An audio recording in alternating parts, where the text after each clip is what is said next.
সকলকে স্বাগত। তোমরা ভাবছো আমি আজকে এত রেডি শেড হয়ে কী করছি। কালকের ভিডিওতে তোমরা দেখে নিয়েছো যে আজ আমাদের দাদার গায়ে হলুদ। তো আমি এখন রেডি হয়ে যাচ্ছি ওখানেই।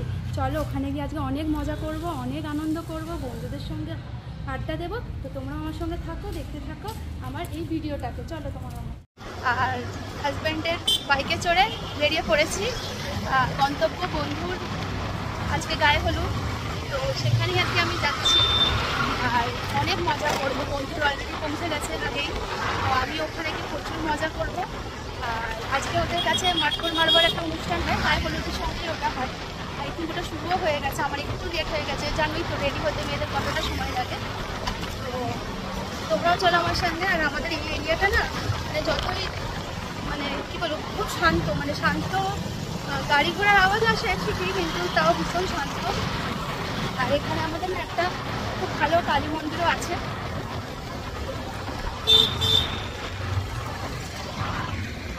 রাস্তায় দেখাবো চলো তোমাদের যেতে যেতে। যে মন্দিরটার কথা আমি বলছিলাম তোমাদেরকে, সেই মন্দিরটা তারা তোমাদের আমি দেখাচ্ছি।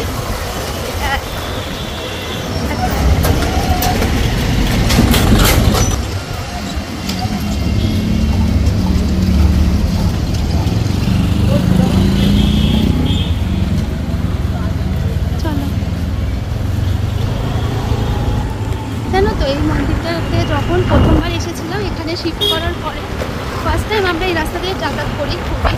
তো তখন না এই মন্দিরটা মানে সামনে থেকে যাচ্ছিলাম, আমরা না ভীষণভাবে আমরা মানে মা কালী মন্দিরে যেতাম। আমাদের ওখানে কালীঘাট আছে যেখানে, সেখানে যেতাম। তো তারপরে বিয়ের পরে যখন আমি এখানে শিফট করি, তো প্রতি সপ্তাহে তো সেটা হয়ে উঠতো না। আর সেই কারণে না আমি ভাবতাম যে একটা কালী ঠাকুরের মন্দির যদি কাছাকাছি থাকে তাহলে প্রতি সপ্তাহে মায়ের একটু দর্শন পেতে পারি। কারণ প্রতি সপ্তাহে আমার পক্ষে অতটা দূরে যাওয়া সম্ভব হয়ে ওঠে না। কিন্তু যখন এই মন্দিরটা দেখলাম না, মনে একটা অদ্ভুত আনন্দ, একটা অদ্ভুত শান্তি পেতাম। তো মাঝে মাঝেই আমরা এখানে দর্শন করতে আসি।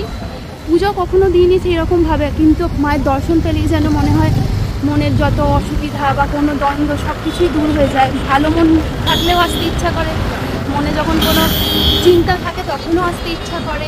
তো এইভাবেই মানুষ ভগবানের সঙ্গে ঘুরে থাকে, তাই না? এটা আমরা বুঝতে পারি। যত আমার মনে হয় ছোটোবেলায় এই বিষয়গুলো অত বুঝতে পারতাম না, কিন্তু যত বড় হচ্ছি এই বিষয়গুলো যেন আরও বেশি করে মাথায় ঢুকছে।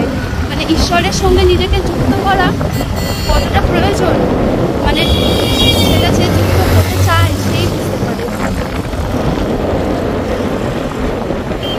আচ্ছা, যখন দাদা গায়ে হলুদের জন্য রেডি হচ্ছিলাম না আমি, তখন আমার আগেকার মানে আমার দিনগুলো খুব মনে পড়ছিল। আর তোমরাও হয়তো আমার সঙ্গে অনেকে রিলেট করতে পারবে।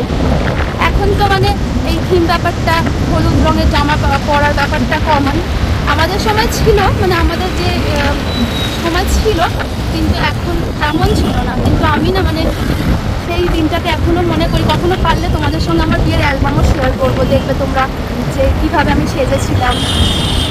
এই ফিলিংসটা না অন্যরকম। তুমি যতই সাজো গোজো মানে অন্য সময়, কিন্তু বিয়ের দিনের সাজটার না একটা অন্যরকম বিষয় থাকে। এই যে আমরা এবার এসে গেছি ক্ষুদিরাম মেট্রো স্টেশন। এখান থেকে আর বেশিক্ষণ নয়, 10 মিনিটের মধ্যে পৌঁছে যাব আমি ওখানে। আর একদম এক্সাইটেড হয়ে গেছে, মানে আর আমি ইমোশনকে কন্ট্রোল করতে পারছি না। আমার বন্ধুরা পৌঁছে গেছে আর ওরা ফোন করছে, সেই কারণে আরও মানে ইচ্ছা করছে কখন পৌঁছাবার, কখন দেখবো নিজের চোখে সমস্ত কিছু। এই যে দেখো, এই যে বাঁ দিকে চলে যাচ্ছে, এটা হচ্ছে পাটুলি। এখানেও তোমাদের একদিন ঘুরতে নিয়ে আসবো আমার সাথে। আমরা অনেকটা কাছাকাছি পৌঁছে গেছি।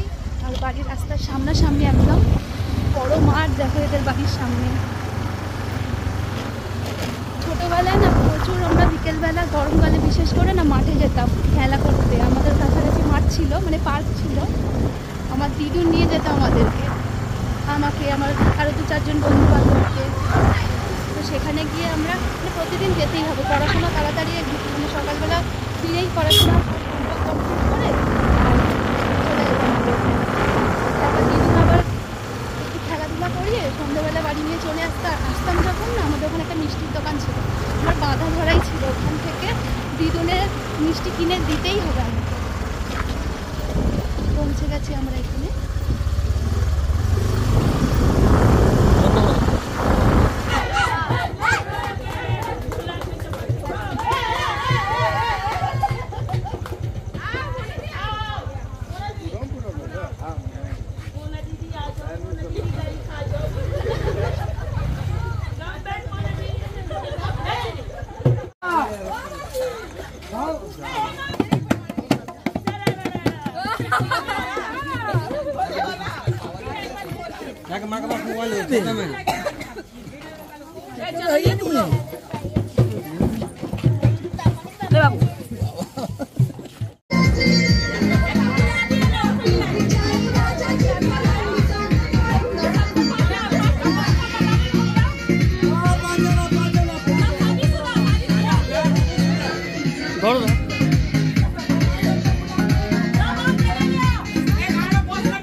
अभी मजा आएगा ना भिड़ो।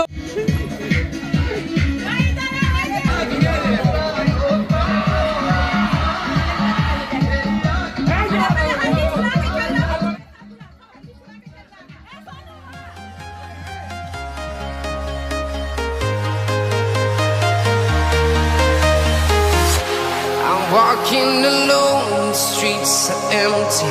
The only thing I can see is my own silhouette. I'm getting stronger, step by step. The clock is ticking, but there's no time for regrets. I've been flying from town to town, from London to Taiwan. I've been all around the globe, trying to protect your soul.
One pair of pants later.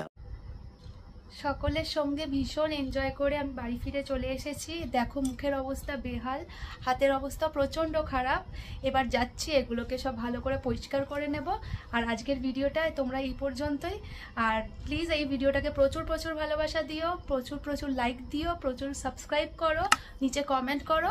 আর পরবর্তী আরেকটা নতুন ভিডিওতে খুব তাড়াতাড়ি তোমাদের সঙ্গে দেখা হচ্ছে। টাটা।